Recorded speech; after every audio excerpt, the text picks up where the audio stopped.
안녕하십니까. 2시 30분 되면 짠! 하고 나오는 정길봉 교수입니다. 회사 소개를 잠깐 하겠습니다. 회사가 두 회사가 있는데 하나는 솔루션 자산관리 대부 MPL 하는 회사가 있고요. 또 하나는 부동산 솔루션 이런 세미나 운영하는 회사가 있습니다. 부동산 솔루션 자산관리 대부 MPL 회사는 여기 골든 MPL 11월 24일 날 이 책이 출간됐거든요. 이 책 출간된 저자 이은재 대표가 운영하고 있고, 부동산 솔루션 부동산은 세미나를 하고 있습니다. 세미나 하는 회사인데 여기서 이제 세미나를 해서 이제 많은 분들한테 MPL에 대한 소개를 하고 있는 역할을 하고 있죠. 그래서 요즘 제가 이제 두 회사에 이제 고문을 하면서 가지고 있는 고민이 하나 있습니다. 고민이라기보다는 이제 부동산 관련된 투자업을 하신 분들 중에 이런 고민 안 해보신 분들이 없을 거예요. 제일 투자 회사에서 가장 큰 고민이 뭘까요? 투자자잖아요. 투자자.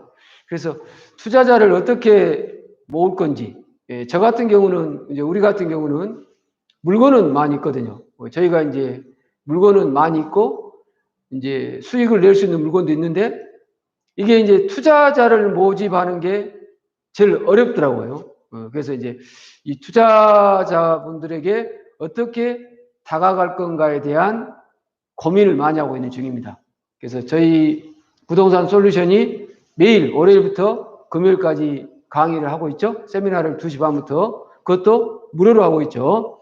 월요일 날은 경매기초, 화요일 날은 특수경매. 오늘은 이제 특수경매 할 겁니다. 수요일 날은 MPL, 목요일 날은 공매, 그리고 금요일 날은 부동산 일반에 대한 강의를 하고 있습니다. 우리 여기 세미나장 이제 보시면 아시겠지만 이 고가 전자칠판도 되어 있습니다. 그리고 이제 오늘 카메라가 이동을 좀 못해서 회사 내부 이렇게 인테리어나 이런 것 좀 모습을 좀 보여드리고 싶었는데, 화면만 이렇게 세미나장 전자칠판만 보여드리고 바로 제가 이제 칠판을 옮겨가지고 오늘은 물건 떼어놓지 않고 경매 물건 사례 말고 이제 특수 물건을 어떻게 처리해서 마무리하는지, 그리고 특수 물건과 투자자들을 이제 저 같은 경우 투자자들을 유입해야 되는데 어떻게 투자자들에게 다가가야 될 문제인지 이런 얘기들을 한번 풀어보도록 하겠습니다. 그럼 화면을 바꿔서 제가 칠판으로 잠깐 이동하도록 하겠습니다.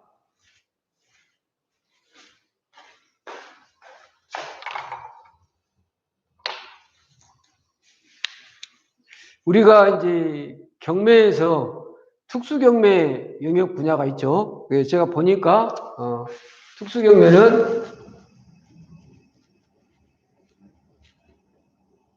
첫 번째 선순위 세입자, 두 번째 유치권, 세 번째 법정지상권, 네 번째 대지권, 미등기, 다섯 번째 공법상 인허가, 그 다음 여섯 번째 선순위 가등기, 일곱 번째 선순위 또는 인수되는 가처분. 이렇게 7가지로 특수경매 분야를 제가 이제 정리를 해봤어요. 그러면 왜 경매하신 분들이 특수경매 쪽에 관심을 가질까요? 그 딱 한 가지 이유죠. 어떤 겁니까? 가격이 일단 싸잖아요. 그리고 만약에 이거를 깨부시면 내가 생각했던 수익률에 따따블이 나오죠. 나는 수익률을 뭐 30% 바랬는데 유치권을 깨부셨다. 그러면 60%, 90%까지 올라가잖아요. 그래서 이제 이 특수경매 분야가 수익이 높을 수밖에 없죠. 그래서 이제 우리 같이 이제 MPL을 한 회사가 고객이 두 분류에 해당하거든요. 하나는 직접 투자 하신 분이 있고, 두 번째는 이제 간접 투자 하신 분이 있어요.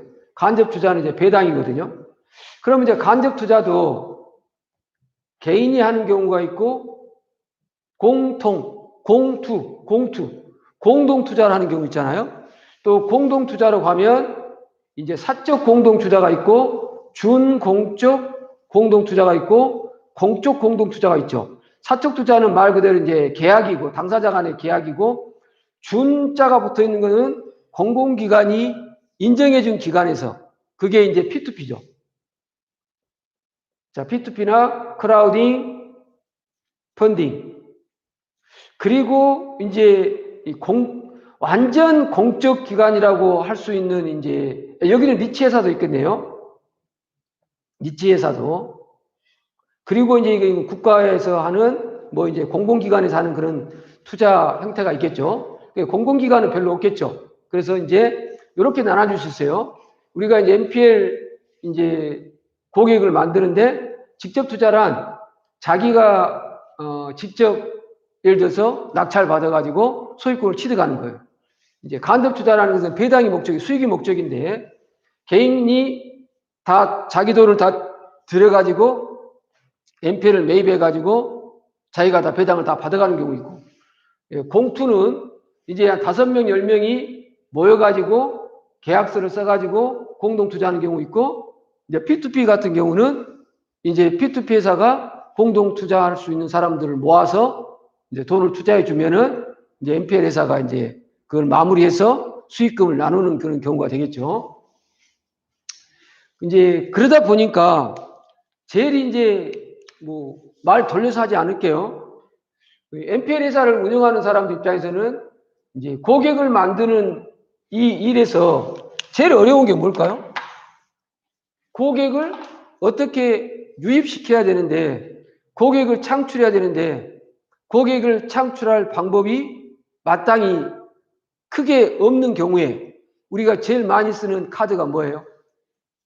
고객을 이제 내가 추천하는 물건에 투자하세요라고 할 때 고객에게 제일 많이 언급하는 게 고수익이잖아요.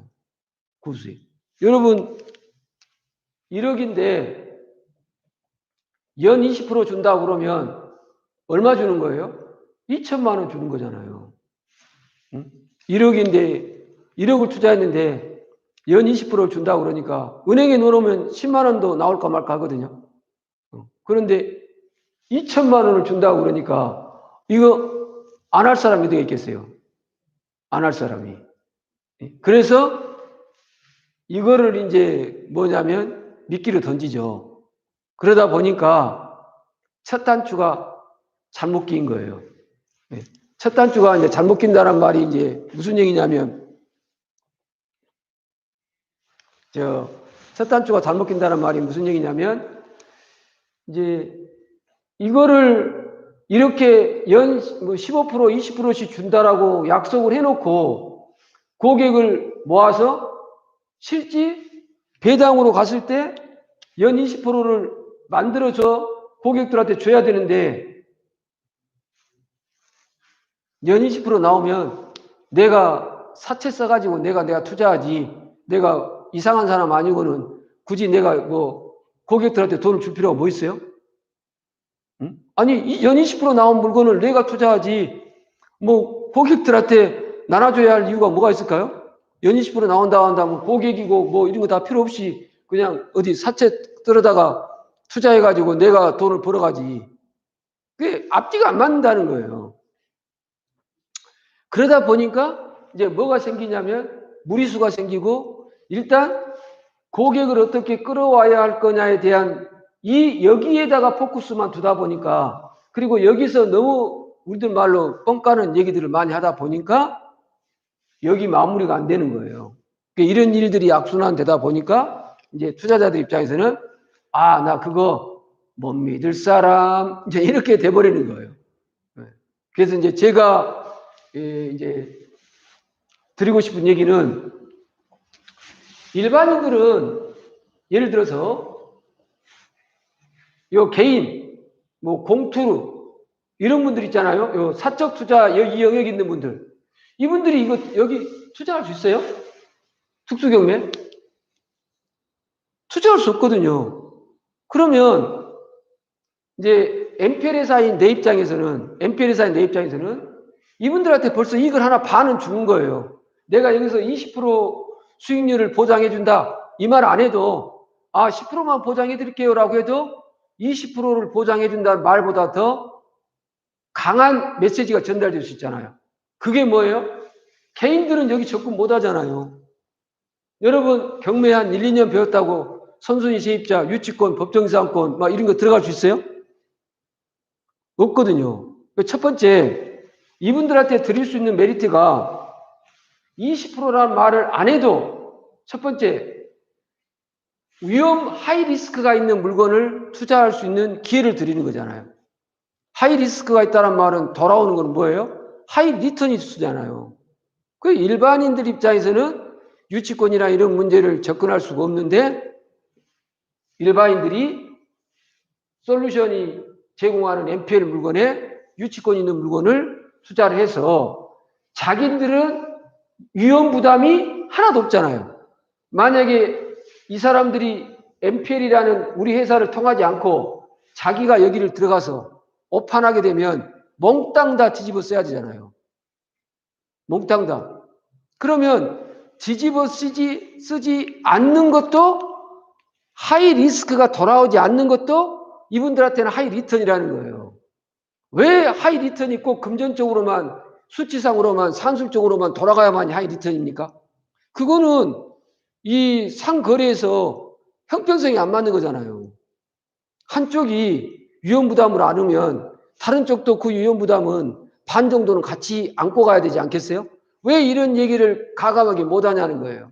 그래서 저 같은 경우는 내가 만약에 투자는 우리 회사는 아직까지는 이제 공투는 안 해봤어요. 공투는 안 해봤는데 공투하신 분들한테 분명히 메시지를 전달할 거예요.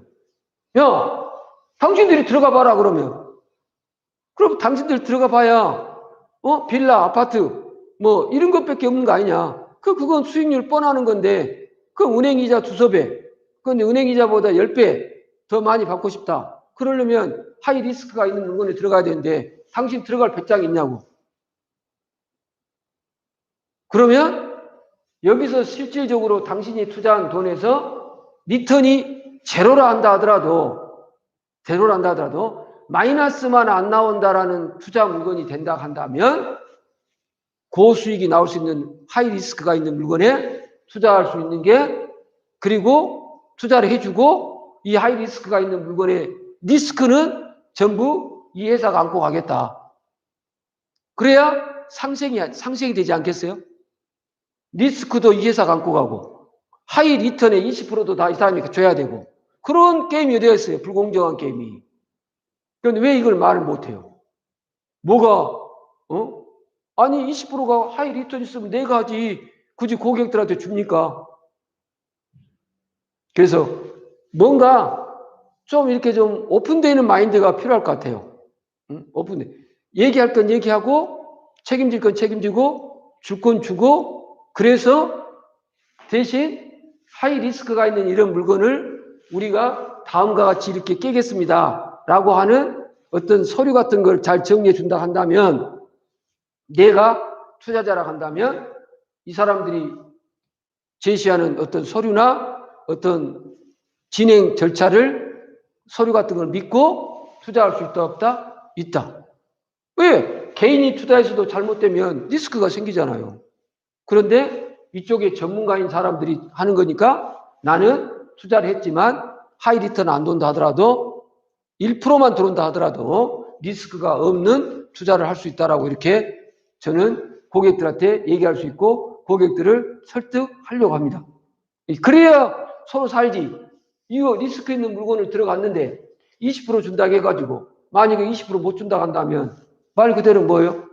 성공한 투자는 뭐가 되지만 성공한 실패한 뭐는 뭐가 되듯이 완전히 이제 뭐예요? 고소 고발이 남발하지 않겠어요? 왜 분쟁의 씨앗을 처음에 잘못 출발시키냐는 거예요. 처음에 잘못이죠. 그래서 이제 저 같은 경우는 이제 시스템적으로 이런 물건에 대해서 물건을 정확하게 설명하고 법률적으로 확신을 줄 수 있는 장치를 만들어 놓고, 그리고 이 물건을 어떻게 해결해 간다라는 것을 투자자들한테 설명을 해주고, 그리고 회계가 마지막으로 첩을 해가지고 요거를 정산해서 투자자들한테 약속했던 일정 비율, 그러니까 고정 비율이 아닙니다. 고정 비율이 아니라 일정 비율을 투명하게 준다 한다면 투자자들 입장에서는 그래, 한 번은 1%밖에 안 생겼어. 나는 한 10% 정도, 20% 정도 목표로 투자를 했는데, 그런데 두 번째, 세 번째 하다 보니까 하이 리턴이 돌아오는 경우도 있을 수 있다, 없다? 있다.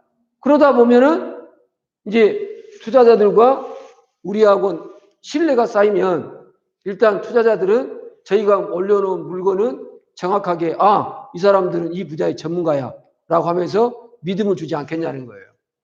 그래서 오늘 이제 특수경매 시간에는 제가 여기서 이제 몇 가지 되는 쟁점 중에 여러 가지가 있는데, 우리 많이 풀은 이런 물건을 깨는 방법을 알고 있거든요. 이쪽 분야에 대해서는 이제 우리들 나름대로 전문가이니까 이렇게 이제 물건을 추천할 수 있고, 이렇게 물건을, 해당된 물건을 문제가 있는 것을 깰 수 있다, 이런 얘기를 하는 거죠. 그래서 저희가 만약에 공동투자를 모은다 한다면 저 같은 경우는 그렇게 얘기할 거예요. 물건을 올려놓고, 자, 이 물건 공동투자 하시면 10명을 공동투자 하시면 공동투자자들이 진행하시는 겁니다. 저희는 정보를 제공해주고 안전장치 시스템을 가지고 체계적으로 그 물건의 흐름도를 여러분에게 보고하는 역할을 합니다. 그런데 이 물건은 예를 들어서 유치권이 있지만 다음과 같은 사유에 의해서 유치권이 깨집니다. 그걸 또 나만 얘기하면 안 되잖아요. 그럼 법률 전문가인 변호사가 검토해주고, 그리고 나서 투자금을 투자자가 공동투자로 해서 투자자를 모아서 공동투자자 중에 한 사람이 이 일을 진행하는 거죠. 우리의 조언을 받아가지고. 그리고 나서 이제 됐다. 그러면 NPL로 매입해가지고, 일단 NPL로 매입하면은 싸게 매입하잖아요. 싸게. 그 다음에 두 번째, 특수 물건을 깨는 거죠. 특수 물건을 깨면은 그만큼 깨는 것만큼의 리턴이 돌아오잖아요. 그래가지고 두 가지, 그러니까 벌써 하이 리스크를 깨는 거예요. 하이 리턴을 만들어내는 거예요. 하나는 NPL로 경매보다 더 싸게 채권을 사와서 경매와 똑같은 효과를 발생시키고, 유치권이나 이런 것들을 특수 물건을 깨가지고 위험을 그만큼 줄여서 리턴이 돌아오게 만들죠. 그렇다 한다면 투자자 입장에서는 이익이 많잖아요. 그리고 나서 매입하고 난 다음에 경매 진행하는 과정, 낙찰받는 과정, 낙찰받고 나서 매도하는 과정, 이제 명도하는 과정, 명도하고 나서 매도하는 과정, 매도해서 이제 배당을, 우리가 간접 투자라고 한다면 배당 받았다고 한다면 배당에 대한 어떤 얘기, 이렇게 하다 보면 A라는 물건을 우리가 이제 여기 투자자분들한테 실제 배당이 나가요. 예를 들어서 2월 1일 날 투자를 받았거든요. 3억을. 예를 들어서 500만 원씩 받았다고 한다면 3억이면 60명입니까? 60명한테 500만 원씩 해서 3억을 펀드를 받았어요. 받아가지고 이제 7월 2일 날 배당을 해주기로 예정 날짜. 이것도 고정될 수 없죠. 왜 그러냐면 배당이 늘어질 수도 있고, 배당 이익 같은 거 들어오면은 배당이 몇 달씩 늘어지거든요. 소가 진행되면 6개월씩도 진행될 수 있으니까. 그래서 예상을 6개월로 잡는다. 그러면 이분들이 500 투자했잖아요. 500을 은행에다 넣으면 0.2% 나오면 얼마 나옵니까? 10만 원 나옵니까? 10만 원입니까? 만 원입니까? 예를 들어서 그렇다고 한다면 여기서 저기보다 낫잖아요. 저기보다. 그 다음에 500만 원을 투자하고 자기가 예를 들어서 여기서 이제 3억짜리 채권 사온다면 6억짜리 부동산 정도는 우리가 핸들링 하거든요. 6억짜리 정도. 그러면 자기는 500만 원을 투자해서 6억에 대한 부동산 소유권을 간접적으로 갖고 있잖아요. 권리를. 그리고 NPL 매입에서 자, 경매가 진행되는 과정. 그 다음에 여기에 이제 뭐 변경이라든지 연기라든지 채권 승계라든지 NPL을 매입했을 때 런세일이라든지 그 다음에 경매 승계라든지 뭐 이해관계인에 관계된 문제라든지 수많은 경매에 대한 얘기가 있거든요. 이 이야기를 전부 오늘 이렇게 세미나 하듯이 이 투자자분들한테 일주일에 한 번씩 보고를 해드릴 거예요. 그러면 우리 회사 만약에 내가 2시 반에 보고했다. 그럼 이 시간에 자기가 못 들었다. 그러면 녹화해 놓을 테니까 야간에 들어도 되잖아요. 퇴근하셔갖고 지하철에서 들으셔도 되고. 그래서 이런 모든 것들을 다 오픈할 거예요. 그리고 나서 낙찰이 되면 우리도 응찰할 거거든요. 우리가 이제 방어입찰이라는 게 있거든요. 어느 금액 이상 낙찰돼야 되는데 그 금액 이하로 떨어지면 안 되니까 방어입찰하면 입찰표 쓰는 것부터 그리고 경매 진행 과정 그리고 매각 결정 그다음에 항고 대금 납부 또 대금 납부하는 방법 그리고 여기서 이제 돈이 여러분이 투자한 물건이 예를 들어서 6억짜리 채권을 우리가 3억에 사와서 여러분이 3억을 베팅해주면 여기다가 질권을 설정하거든요. 이런 내용들을 다 투명하게 영상으로 만들어가지고 서류를 전송해 줄 거예요. 전송을. 그리고 이런 얘기들을 다 할 거예요. 그리고 나서 우리가 직접 낙찰받아서 네오 매입을 했다 간다. 우리가 이제 낙찰받은 유입했다. 유입자산이다. 유입자산이다. 그러면 이 물건을 또 명도도 해야 되거든요. 이제 명도할 때 유치권도 있고 이런 수많은 이제 법정지상권 있는 문제도 있을 수 있고 이런 문제를 다 깨는 거를 다 영상으로 만들 거예요. 그 다음 여기가 이제 개발 중이었다. 그러면 뭐가 있을까요?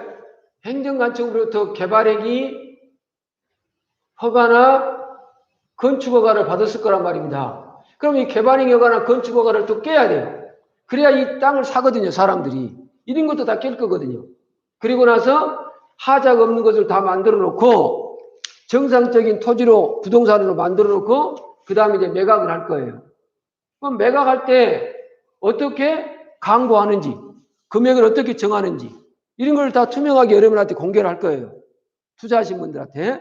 그러면 매각이 되겠죠? 그러면 계약서 쓰겠죠? 그럼 이제 법인이니까 뭐 법인세라든지 세금이라든지 그런 문제 또 다 정리할 거예요. 그리고 나서 회계사가 정산을 하고 투자자들한테 얼마 돈이 나가는 정산표를 딱 만들어주고 한편의 드라마처럼 자기가 500만 원, 50만 원 투자한 그 물건이 6개월 동안 어떻게 진행되는가가 영상으로 다 남는다 한다면 여러분이 만약에 그런 회사에 투자한다 한다면 투자 안 하시겠어요? 그 다음 여러분이 금융감독원 직원이에요. 가만히 보니까 우리 NPL 회사가 예를 들어서 공투로에 대한 어떤 자문을 해주는데 다른 사람들은 서류도 어떻게 조금 이렇게 대충 만들려고 그러는데 그 자문해준 전 과정을 영상으로 찍어서 투자자들한테 이렇게 알려준다는 거예요. 그러면 그런 사실 알면 여러분이 금융감독원 직원이라고 한다면 뭐 여기에 쳐다보겠어요? 그 사람은 콩으로 매주 쓴다 해도 믿어. 팥으로 매주 쓴다 해도 믿어. 이 정도 될 거 아니겠어요? 그 정도 해주면 되지. 꼭 20%까지 줘야 됩니까? 잘하면 20%도 나와요. NPL이고 특수물건만 할 거니까.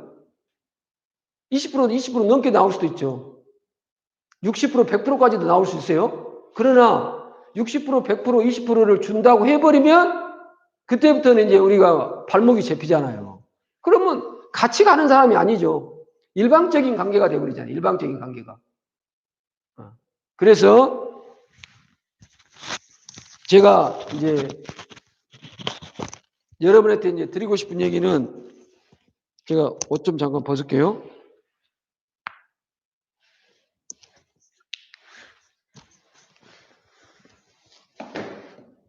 이 이제 영상을 보고, 내가 투자를 좀 해봐야겠다. 원래 이제 유치권 같은 거 이런 NPL 물건 투자하려고 그러면 최소한도 질권세점 받는다 하더라도 2, 3억 있어야 돼요. 그러면 돈 500만 원, 1000만 원 갖고는 꿈에도 못 꾸는 거예요. 한 번도 평생 동안 경험 못 할 수 있거든요. 그런데 내가 돈 500만 원 투자해가지고 믿을만한 회사가 자문해준다고 그러니까 거기에 대한 대가만 주고 500만 원씩, 아까 그랬잖아요. 몇 명이면 60명이면 3억을 만들어내잖아요. 개미의 힘. 그래놓고 나는 500만 원 투자해놓고 6억짜리 부동산이 매각해서 마무리되는 전 과정을 내가 실시간으로 일주일에 한 번씩 체크할 수 있잖아요. 그러면 마지막에 원금이 다 500만 원이 다 못 받았다 합시다. 그래서 남는 게 뭐가 있을까요? 여러분, 제가 경매 개인지도 하면 2달 해주면 500 정도 받거든요. 예를 들어서 6개월 동안 교육을 받았는데 거기다 또 다른 돈도 또 필요해요? 내가 투자자라고 한다면 그 투명하게 6개월 동안 우리가 방송해주고 알려주면 나중에 대래 투자자들이 그럴 것 같은데, 수익금은 회사 가지세요. 저는 원금만 가져갈 테니까. 너무 많은 걸 배웠습니다. 감사합니다. 그런 댓글이 수없이 올 것 같은데. 그래서 그런 것 같아요. 이제 승부수를 던지는 게 아니라, 승부수는 뭔가 긴가민가 할 때 던지는 거고 정도로 가는 거예요. 첫째, 내가 NPL로 이제 공투를 해서 물건을 소개할 텐데 나는 절대로 10%, 15% 이런 말 안 하겠다는 거예요. 죽으면 같이 죽고 살면 같이 살자라는 거예요. 대신 당신들이 못하는 1000만 원만 갖고 있었을 때는 꿈에도 못 그리는 부동산을 투자하게 해주고, 그리고 내가 갖고 있는 수많은 지식을, 나는 지식을 대는 거고, 물건을 찾아서 그 물건을 마무리하는 컨설팅을 해주는 거고, 여러분은 혼자가 500만 원씩을 60명이 모아서 3억을 투자해 주는 거고, 그 같이 가는 거예요. 그리고 돈은 여러분이 걱정하실 필요 없는 게, 여러분이 만약에 6억 됐잖아요. 3억을 됐죠? 60명이. 그러면 이제 문제는 우리 회사하고만 계약을 맺으면 뭐가 돼요? 종이책주밖에 안 남아요. 우리 회사하고 맺으면 내가 500만 원을 투자했습니다. 돈을 빌려줬습니다. 차용증 이런 것밖에 안 남거든요. 그래서 제가 이제 필요한 회사가 뭐냐면 P2P 회사라는 거예요. P2P 회사. P2P 회사는 여러분이 500만 원씩 돈을 60명이 여기다 투자를 해주면 P2P 회사가 대부업체를 통해 가지고 이제 우리가 만약에 NPL을 갖고 오면 이 NPL에다가 질권을 설정하잖아요. 질권을. 아니면 이제 여러분이 우리 회사하고 바로 한다면 여러분 중에 대표자 한 사람이 질권을 설정해야 되겠지.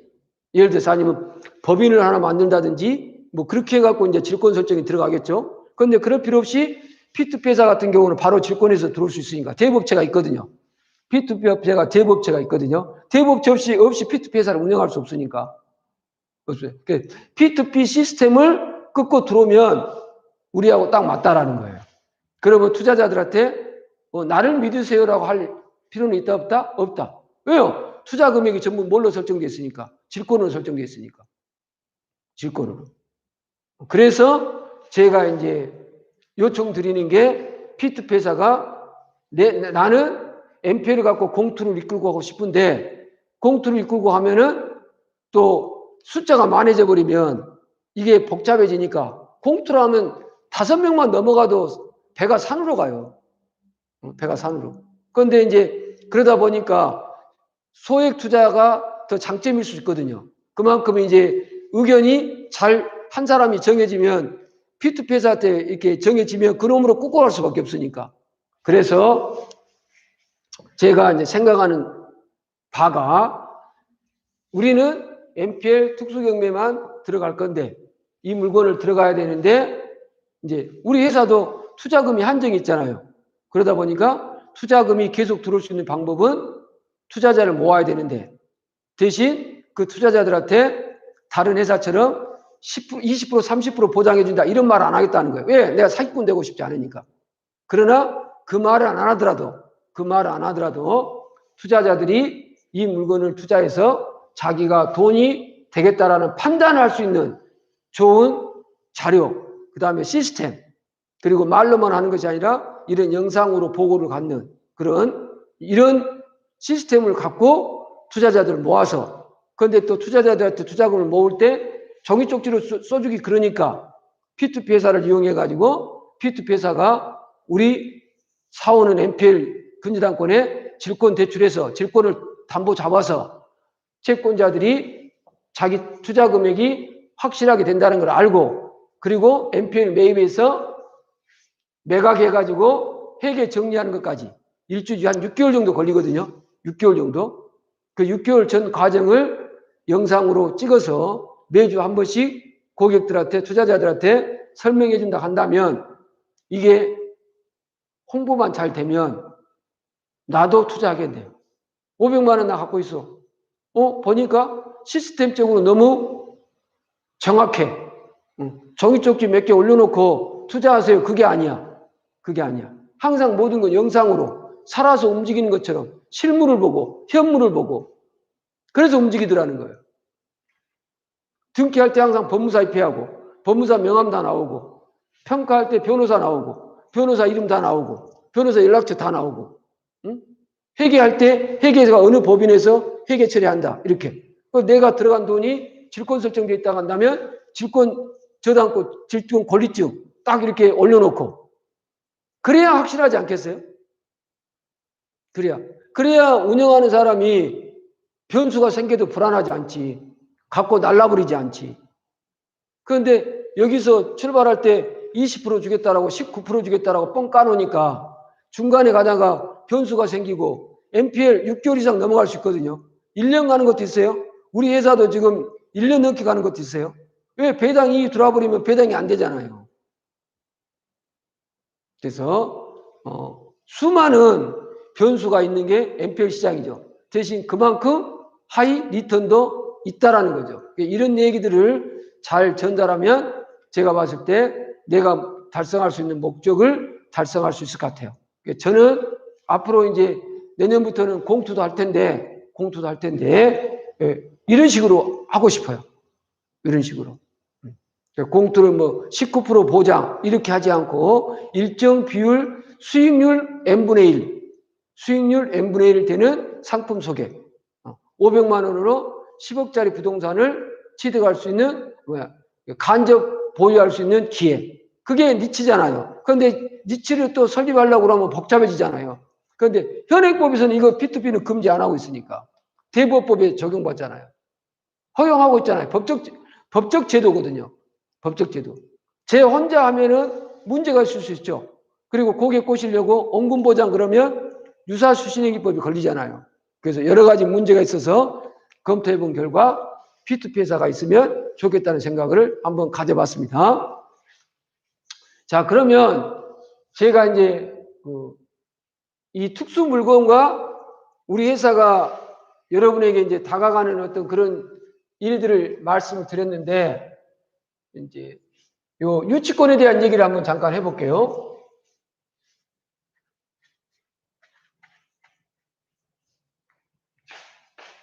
이제 왜 그러냐면 여러분이 믿고 따르려면은 뭡니까? 여기에 어떤 전체적인 그림을 그리고 있는 사람의 실력이 얼마 정도 되는지를 알아야 되지 않겠어요? 이게 실력이 얼마인지 모르면 믿을 수가 없잖아요. 그래서 이제 칠판 강의는 뭐 보고 할 수가 없어요. 유튜브로 다른 앉아서 하는 그런 강의들은 앞에다가 메모지 놓고 강의할 수 있지만 이 칠판 강의는 안 보고 하는 거잖아요. 그래서 제가 유치권으로 한번 정리를 한번 해보겠습니다. 그래서 이 시간은 저 양반이 어느 정도 실력을 갖고 있구나라고 하는 그런 테스트하는 시간이 되겠습니다. 그래서 요 7가지를 깨부시는 기술이 있거든요. 그 중에 오늘은 유치권을 깨는 기술을 선을 한번 보여보도록 하겠습니다.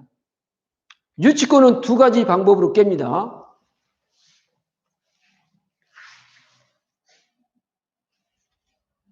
하나는 이제 유치권이 성립하느냐,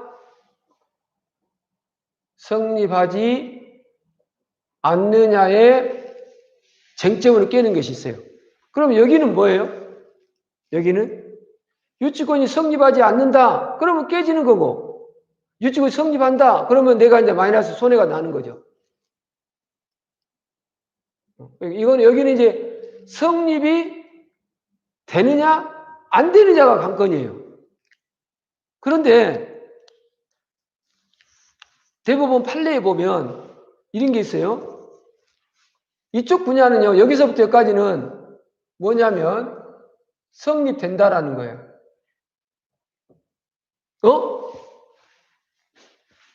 이쪽은 성립되느냐 안 되느냐가 쟁점이고 이쪽은 뭐가 쟁점이라는 거예요? 성립된다가 쟁점이라는 거예요. 그거 희한하죠? 일단 유치권이 성립돼요. 성립되지만 그 성립된 유치권을 가지고 낙찰자에게는 대항할 수 없다는 거예요. 재밌죠? 이쪽까지 아는 사람들은 별로 없어요. 자, 여기는 쟁점이 유치권이 성립되느냐 안 되느냐를 가지고 문제를 삼는 거고, 여기는 쟁점이 뭐예요? 그래, 축하해. 아이, 낙찰자가 그러는 거예요. 법정에 가갖고 막 유치권자가 우리가 물고 막 주장하니까 판사가 땅땅땅 유치권 성립함 딱 그러는 거예요. 그러면 낙찰자가 어떻게 해야 돼요? 당황스러운 표정을 해야 되잖아요. 당황스러운 표정을. 그런데 낙찰자가 뭐라고 하냐면 박수를 치는 거예요. 아, 유치권자님 축하한다고. 판사님 판결 잘하셨다고. 유치권이 성립한대요. 그러면 뭐 한다는 거예요? 공사대금은 이제 준다는 뜻이잖아요. 그런데 여기는 뭐냐면 이제 낙찰자 얼굴이 딱 바뀌는 거예요. 여기서는 패소하니까 유치권자 축하한다고 해놓고 이쪽으로 딱 오면서 뭐라고 하냐면 그러나 but 그 성립된 유치권을 가지고는 낙찰자인 나한테는 주장할 수 없다는 거예요. 재밌죠? 이게 유치권이에요. 이게 유치권. 그 다음 이쪽으로 넘어오기 전에 여기는 이제 소송이 간 거죠. 그런데 소송이 아닌 단계에서 유치권을 깨는 방법이 있잖아요. 첫 번째가 제일 좋은 게 뭐예요? 협상이지, 협상. 협상이 안 되면 인도명령이라는 제도가 있거든요. 인도명령. 민사집행법 136조. 자, 요게 이제 136조예요. 요거는 이제 민법이죠. 합의니까 하에 협상을 하는 경우가 있어요. 그 다음에 이 앞에 단계가 뭐가 있어요? 대부분 이 앞에 단계가 우리가 MPL 매입에 오기 전에 있는 단계가 뭐냐면 유치권 배제 신청. 여기보다 더 좋은 단계가 유치권 부존재 소송. 여기가 더 좋은 단계가 소송에서 원고가 승소해버리는 경우. 요게 있을 수 있거든요. 유치권 물건을 보다 보면 은행권에서 유치권 유치권 배제 신청을 하거든요. 예. 물권적 청구권이 배제 신청권이라는 게 있거든요. 그거는 할 수 있어요, 누구나. 그런데 이제 쟁점이 뭐냐면 배제 신청이 됐다 하여 유치권이 없다고 할 수 없다는 거예요. 유치권 부존재 소송을 제기했다고 해서 유치권이 없다고 할 수 없다는 거예요. 유치권 부존재 소송에서 유치권자가 패소했다 하더라도 유치권이 없다고 할 수 없다라는 거예요. 왜 그러냐면 기판력은 당사자 간에만 미치잖아요. 당사자 간에만. 자, 그럼 무슨 얘기냐면, 그러나 이제 유치권이 있는 물건을 입찰받아야 되는 우리 입장에서는 여기에 붙어 있는 뭐예요? 증거 서류. 이 증거 서류가 우리에게 이제 단서가 되겠죠. 여기 소송에서 그 사람 유치권이 성립하지 않는다라고 하는 단서를 거기서 찾는 거예요. 이런 게 들어와 있으면. 이런 게 전혀 안 들어와 있다고 한다면 유치권 신고가 돼 있는 신고서만 갖고 판단할 수밖에 없잖아요. 그 다음 장점이 또 하나 있죠. 유치권을 신고하면 신고에 관련된 서류를 우리가 NPL로 가져오니까 은행에서는 채권자니까 그 서류를 열람 복사할 수가 있거든요. 다 가지고 있잖아요. 유치권 신고에 관련된 서류를 미리 확보하고 경매에 들어가는 거예요. 그래서 장점이 있다라는 거예요. 그래서 NPL로 가져오면 일반인들이 유치권이 어떤 상태인지 모르는 상태에서 경매로 바로 들어가고 낙찰받는 것보다 위험 부담이 훨씬 적을 수 있죠. 상대의 패를 보고 들어가니까. 그래서 경매 서류, 유치권 배제 신청, 배제 신청서, 유치권 부존재 확인 소송 뭐 이런 것들에 대한 서류를 가지고 있고 있다가 합의가 되는 시점에 NPL을 구입하는 거예요. NPL을 구입. NPL은 막 유치권 있는데 무조건 NPL을 구입하는 거 아닙니다. 그 다음에 합의가 안 돼. 그런데 우리가 갖고 있는 패가 유치권 완전히 승소 판결 받을 수 있는 확실한 증거가 있어. 그러면 낙찰 받아야죠. NPL 사야죠. 또 더 나아가 가만히 조사해 보니까 이쪽은 뭐예요? 유치권이 성립해. 그러면 안 사야 되겠네? 그게 아니라니까요. 유치권이 성립하지만 그 성립된 유치권을 가지고 낙찰자한테는 주장할 수 없다는 판례가 있거든요. 그러면 성립되는 유치권도 가져올 수 있다 없다? 있다. 성립되는 유치권을 가져온다니까요. 재밌죠? 이런 노하우가 있어요. 이런 노하우가 일반인들이 경매에 1, 2년 했다고 터득할 수 있는 건 아니거든요. 이런 노하우만 제공하는 것도 내가 아까 그랬죠. 투자자들한테 20% 배당 이익을 준다란 말 안 해도 이미 내가 갖고 있는 이 지식을 투자자한테 준 거예요. 원래 투자자들이 그 지식을 살려면 돈을 줘야 되잖아요. 그럼 나는 지식을 투자했잖아요.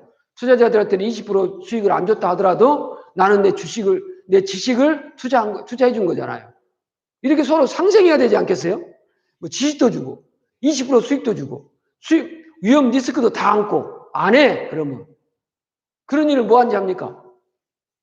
또 세상의 이치가 그런 것들을 다 사람들이 바라지 않아요. 3가지 딱 한다면 2개만 바라지, 3개를 다 바라지 않는다고요. 그러면 뭐예요? 사람들 꼬시려고 미끼를 던진 거라고밖에 얘기할 수밖에 없잖아요. 고수익률을 준다는 말 자체가. 그게 잘못됐다는 거지. 그게 잘못됐다는 거죠. 그래서 인도명령에서 이제 우리가 유치권을 깰 수 있는 방법이 뭐냐면 여기서 이제 단서를 다 갖고 있는 거예요. 그러면 낙찰자는 입증 책임이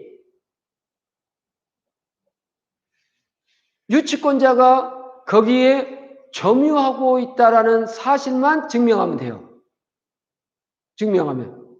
그러면 유치권자는 자기가 그 점유를 하게 된 권한이 어떤 권한에 의해서 내가 유치권을 행사하고 있다는 것을 입증 책임을 져야 돼요. 그러니까 내가 더 유리하는 거예요? 유치권자가 더 유리하는 거예요? 내가 훨씬 더 유리하잖아요. 내가 훨씬 더 유리하죠? 내가 더 유리하죠. 그리고 유치권자가 입증 책임을 져야 되는 거예요. 그리고 이 입증에 관련된 게, 그걸 뭐라 하냐면, 신문이에요, 신문. 신문 기일을 잡아요. 신문 기일. 그러다 보니까 여러분이 이제 말로는 가짜 유치권을 법원에 경매가 진행되니까 제출할 수 있어도 막상 법원에서 여러분 가짜 유치권 만들어 놨는데 부르면 가슴이 벌렁벌렁해져요. 그게 사람의 마음이에요. 아무리 강심장을 먹었다 하더라도. 응? 자, 그 다음 낙찰 받고 나서 요거는 민사적인 문제죠. 요건 다 민사 문제예요. 그런데 이 문제를 뭘로 푸냐면 형사로 풀어요. 형사로. 뭐냐면 가짜 유치권을 경매 집행법원에 제출하면 입찰방해죄라는 게 있거든요. 입찰방해죄. 경매 입찰방해죄로 고소를 합니다.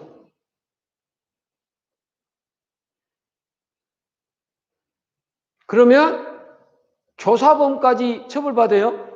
이 사람을 뒤에서 조종한 사람들 있죠? 그 사람까지 처벌받을 수 있어요. 그러면 인도명령 단계에서 압박을 받고 고소해 놓으면 경찰관이 여러분 내가 유치권 신고해 놨는데 약간 긴가민가해. 그런데 경찰이 불러. 조사하겠으니까 오라고. 여러분 심정이 어떨 것 같아요? 당연히 뭘로 돌아갈까요? 협상 테이블에 올 수밖에 없어요. 협상 테이블에. 이제 이런 노하우가 있는 거예요. 이런 노하우가.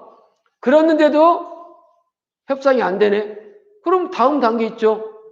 어쩔 수 없이 뭘로 가야 된다? 소송 가야 되죠. 이런 얘기를 할 거예요. 여러분한테 6개월 걸린다 했는데 소송 가면 6개월 더 길어질 수 있습니다. 이해하시고 투자하셔야 돼요. 이렇게. 그래서 6개월이 길어졌어. 분명히 증거가 있잖아요. 영상으로 남겨뒀잖아요. 투자하시기 유의사항. 6개월 만에 끝난다고 했는데 예외적으로 소송이 들어가면 투자 기간이 길어질 수 있다 없다? 있다. 고지했잖아요. 고지. 거짓말 안 했잖아요. 거짓말을. 그래서 소송으로 갑니다.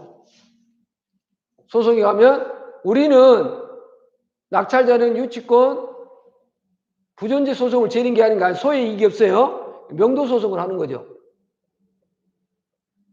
그래서 소장을 쓰고 형사사건은 계속 그대로 진행됩니다. 그리고 이제 답변서가 오면 준비서면 보내고 이렇게 해가지고 이 준비서면 소장이나 준비서면에 써야 될 내용이 이제 유치권이라는 내용이 들어가는 거예요. 그래서 이 사람이 유치권이 성립한다라고 하는 유치권이 성립하려면 타인의 물건에 점유를 갖고 있어야 되고 결론적인 채권이 성립해야 되고 변제기가 돼야 되고 배제특약이 없어야 돼요. 요건이 몇 개예요? 유치권이 성립하려면 하나, 둘, 셋, 넷, 5개네. 5개. 그러면 나는 소장에다가 사실관계 청구 이유, 취지 청구 이유에다가 이 5개 중에 하나만 내가 증거를 갖고 있으면 유치권은 깨져버리는 거예요. 그러니까 유치권이 성립되기가 쉬워요? 깨기가 더 쉬워요? 깨기가 더 쉽죠. 유치권이 성립하려면 요건이 몇 개 갖춰야 돼요? 5개 갖고 있어야 되거든요. 자, 그러면 대다수가 이제 이거예요. 남의 물건이어야 돼. 유치권 성립하려면.